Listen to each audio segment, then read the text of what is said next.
Hello and welcome to Das German Kritic. Weil hey, außer mir, wait a minute.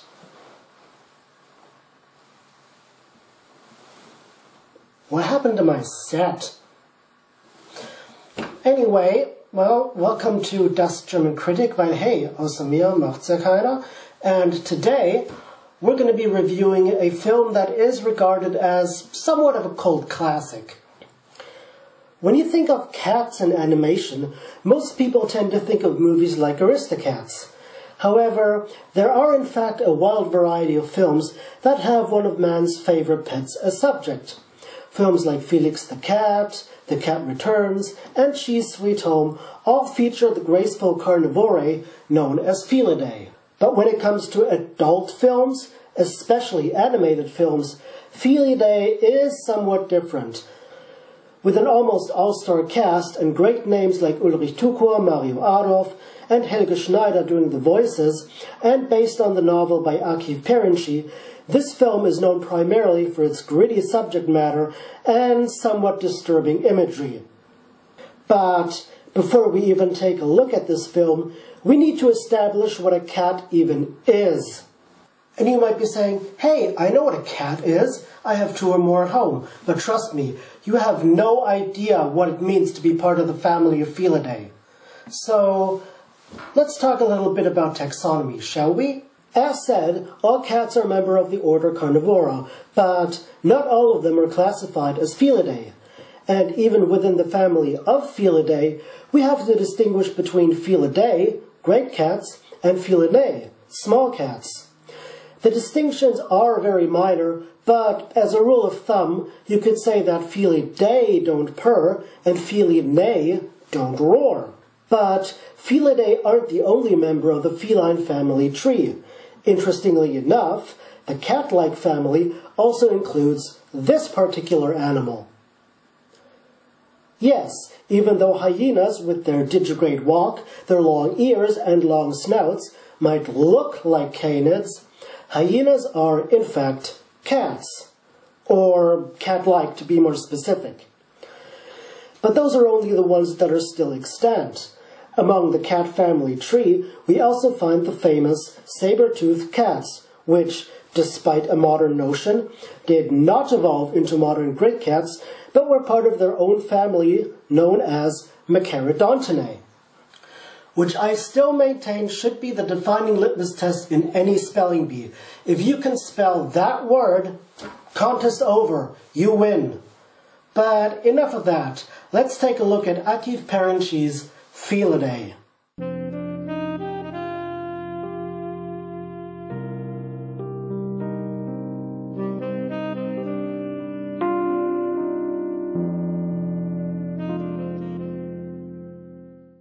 We start out with our feline protagonist, Francis, voiced by Ulrich Tukur, moving with his human to another place. Das, was ich im Leben am meisten hasse, sind Umzüge. Aber Gustav, mein Lebensgefährte, nimmt darauf gewöhnlich keine Rücksicht. Er ist studierter Archäologe mit dem Spezialgebiet ägyptisches Götterwesen, verdient aber unser Futter mit dem Verfassen von Kitschromanen. Immer wenn ihm nichts mehr einfällt, zieht er um. Er glaubt, das würde helfen. Ugh, tell me about it. I have a whole bunch of stuff on my computer that still isn't finished. Upon entering the new abode, though, Francis picks up a weird scent and decides to follow it. Needless to say, the scent leads him not only to the first victim of the movie, but also to Bluebeard, voiced by Mario Adolf. Bluebeard immediately assumes that the can openers, i.e. humans, are behind it, but Francis objects due to the fact that the victim shows signs of rip marks. Cut to some time later, when Francis has a weird nightmare of sorts. Wer bist du? Wo bist du?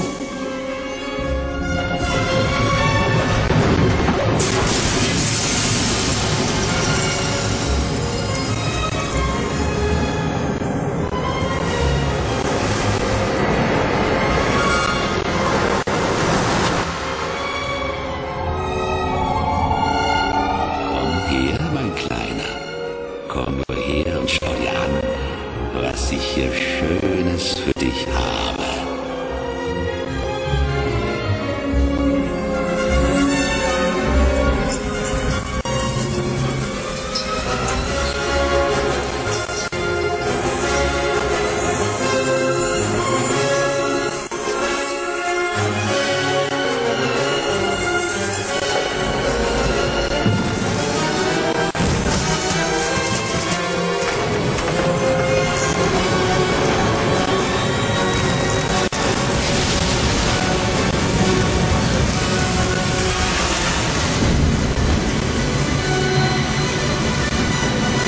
Dude, better be laying off the catnip there before you start seeing crazy writings on the walls. Taking a stroll in the night, Bluebeard and Francis come across Kong, the big bad bully of the block, voiced by Wolfgang Hess, and his cronies, Herman and Herman. Ich nehme aber an, dein Interesse gilt mir meinem Freund Francis. In diesem Fall musst du wissen, dass ich einem so unfairen Kampf nicht tatenlos zusehen werde. Also, wie willst du's haben, alter Kotzbock?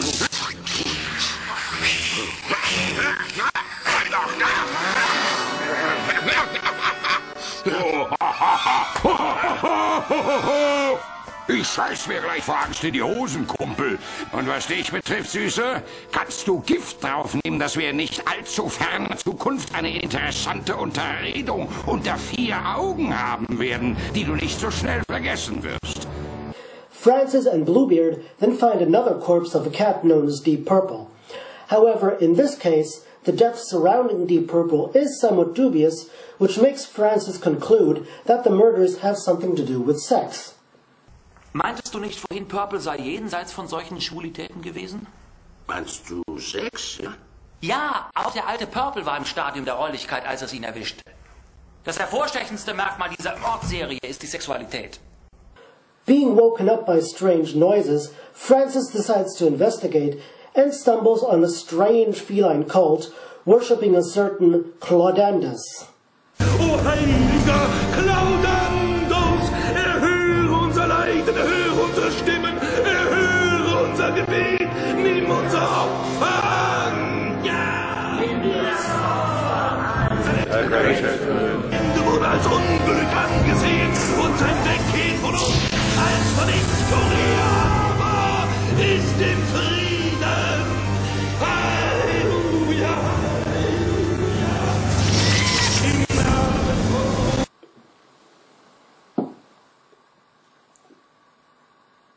Unfortunately, Francis gets spotted and then gets chased by the devotees of the cult.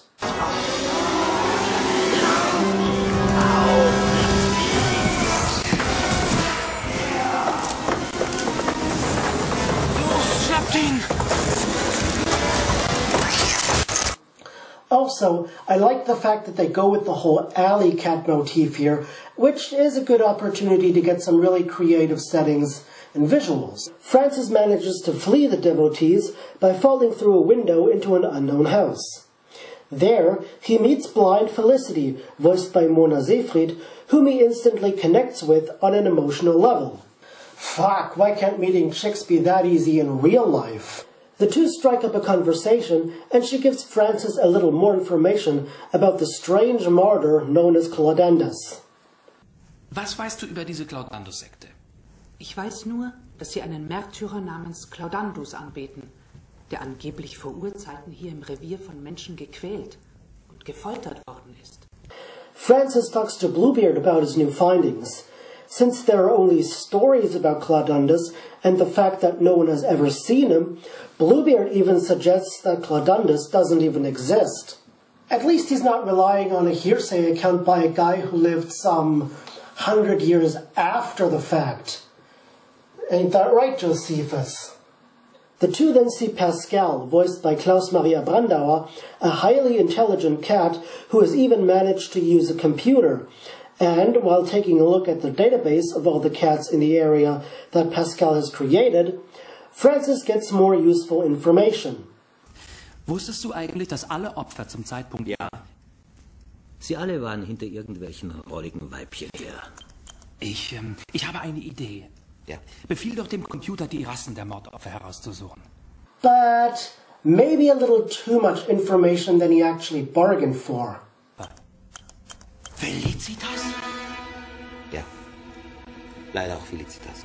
Trying to save someone who he's only met for several minutes, Francis rushes to Felicity's house, only to find that Pascal had been right all along.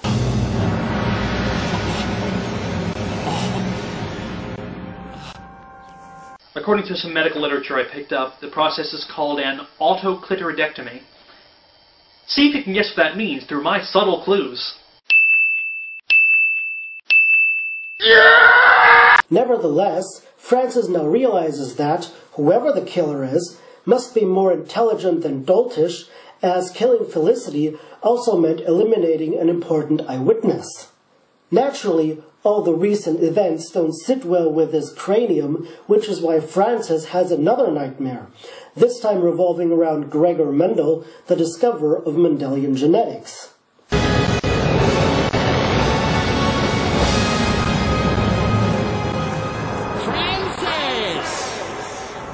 Des Rätsels Lösung ist wirklich sehr einfach.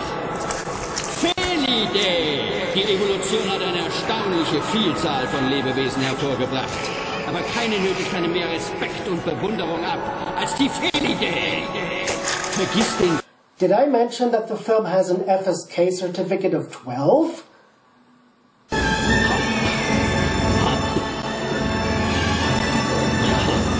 Now, since we are a few episodes into this program, I think I need to talk a little bit about what the FSK actually is. FSK means Freiwillige Selbstkontrolle, voluntary self-assessment, and it's essentially the German equivalent to the MPAA in the US.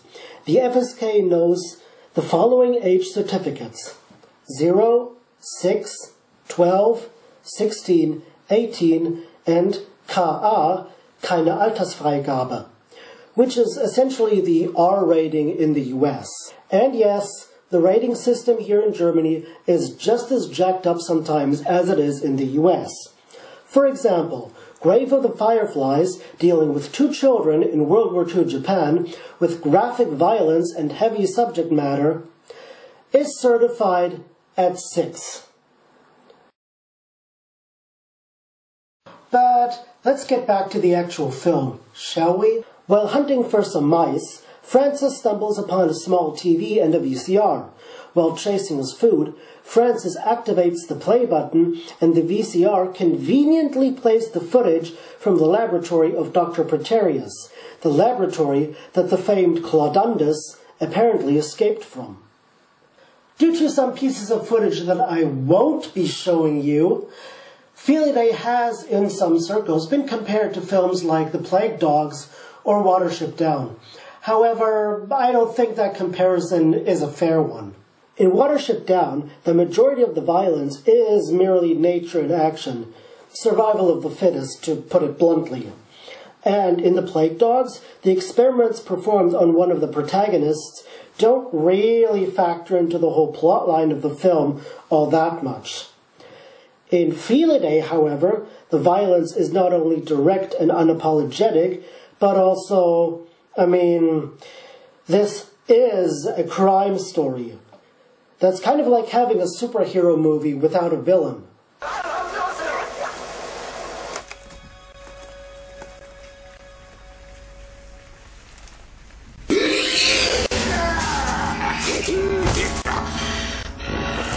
Hab ich dir nicht versprochen, dass wir noch eine Unterredung unter 4 Augen führen würden? Worüber wolltest du mit mir sprechen? Über das lautlose Heranpirschen?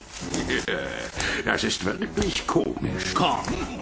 Findest du nicht, dass wir uns ernsthaften Dingen zuwenden sollten? Ja, du hast es erfasst, Bruder.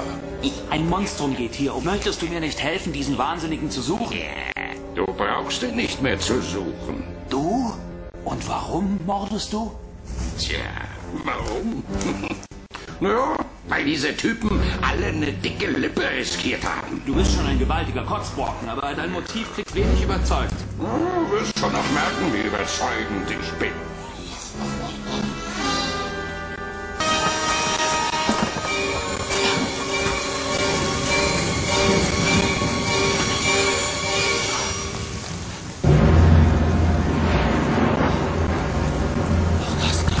Oh, Solitär! Was haben Sie dir angetan? Mein Gott, was haben Sie dir nur angetan? Meine arme Solitär! Wer war sie? Solitär war die Lieblingspuppe vom Boss. Und das, was in mir ist, war wahrscheinlich auch von ihm. So, this shoves all of Francis' theories as, why would Kong want to kill his mate? Luckily for Kong, he quickly discovers his assumed suspect in the form of an old cat hiding behind a bush and chases it. Kong quickly loses track of it, but Francis manages to follow the cat down into the sewers, where he's soon accompanied by Bluebeard once again. The two encounter Isaiah, the guardian of the feline catacombs, voiced by Helge Schneider for some odd reason. Now many of you might be wondering, who is Helge Schneider and why is it so odd that he'd be voicing a character in a kiddie crime movie? Born in 1955, Helge Schneider is still one of the few actual celebrities we have among the Y and Z-list backwash that keeps rearing its ugly head. He's a comedian, a satirist, as well as a director both in theater and on screen. He's also done some voice work in a few other movies, such as The Little Bastard, as well as its sequel, The Little Bastard and the Old Coot, where he voices the notoriously sex-obsessed grandpa. And boy, am I looking forward to reviewing those two movies. But that's not what he's primarily known for.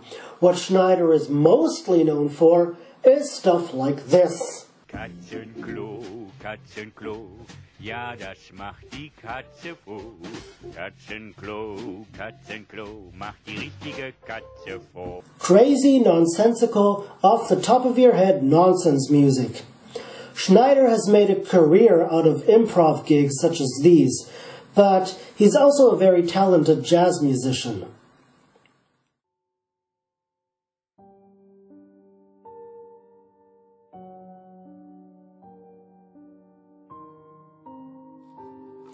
Kitty litter, yes, this makes the cat happy. Kitty litter, makes the cat happy.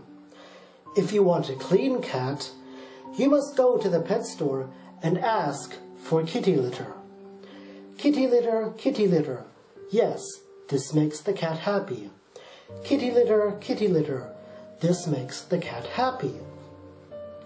When you go into the store, you buy something pretty for your cat. A cat constantly wants to eat. I give her something. I give her something and she doesn't pay for it, which is good. A cat eats the whole day. To make sure she's well, she wants to eat. I give her something. She eats it. I'm not kidding. Those are the actual lyrics to one of his most famous songs. Getting back to the actual movie, Francis and Bluebeard learn that the murders go back years with not just 7, but hundreds of victims in question. Yet, Francis doesn't have time to ponder all about that just yet. Yeah, but first, he's off to get himself some pussy. And I mean it literally.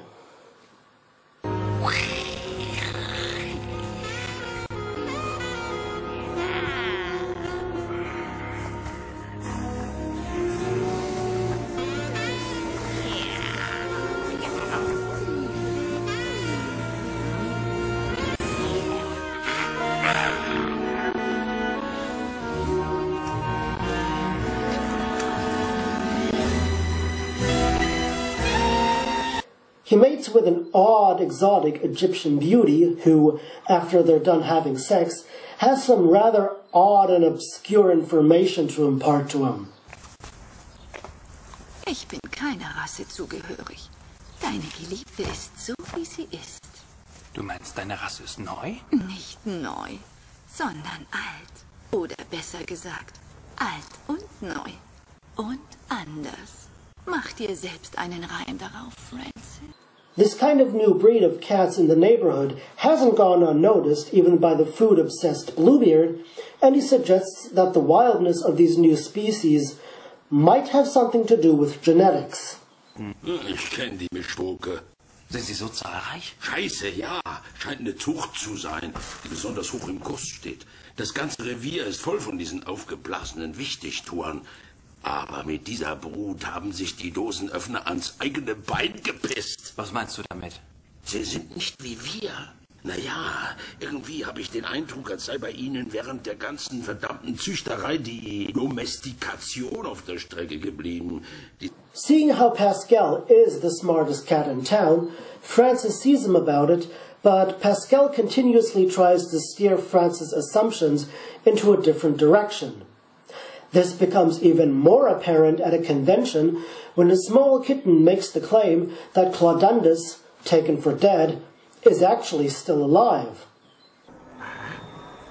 Was weißt du über Claudandus?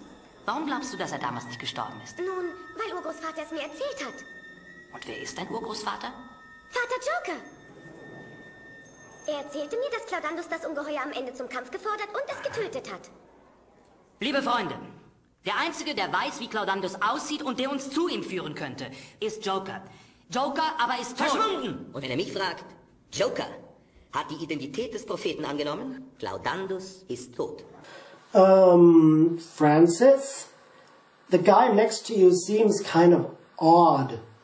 Don't you want to question him in front of everyone about how you can even make these claims in the first place? Luckily for him, his human unwittingly provides the answer when Francis sees the silhouette of Nozemtek in a book. Another word that would instantly make you win any spelling bee. Now, everything becomes crystal clear to Francis. But sadly, not to me. You know, there was an actual reason why I started talking about taxonomy at the beginning of this review. There is no way that you can actually breed the domestication out of a species. Domestication, unlike what this movie wants you to believe, isn't necessarily a genetically inheritable trait, but a cultural trait and the result of thousands of years of living with humans in civilization. If all of civilization turns into shambles, then our domestic house cats and dogs, at least those fit enough to survive on open terrain, will eventually revert back to their instinctive behavior of living in packs or roaming the streets as, well, an alley cat.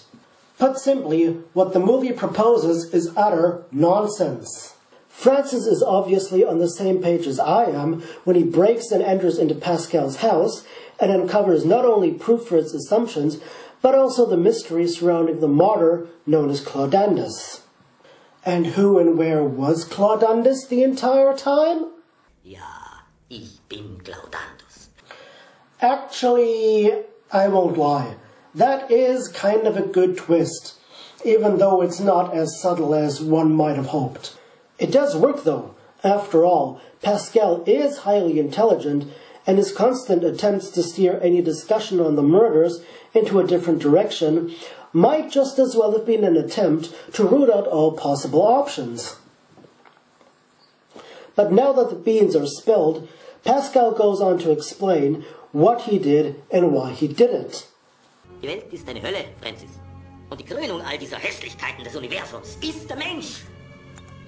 Ich sag dir, mein Freund, wir sind aus keinem anderen Holz geschnitzt. Du bist der wahre Mensch. Du denkst wie sie, du handelst wie sie. Verrate mir doch mal, welche Rolle du den anderen Tierarten zugedacht hast. Gar keine. Sie sind dumm und fügen sich in ihr Schicksal. Yeah, apart from these. And these. So Francis and Pascal fight to the death, and Francis kills Pascal by ripping open his stomach. So this was Felidae. It's disturbing, it's serious, and at times a little bit nonsensical.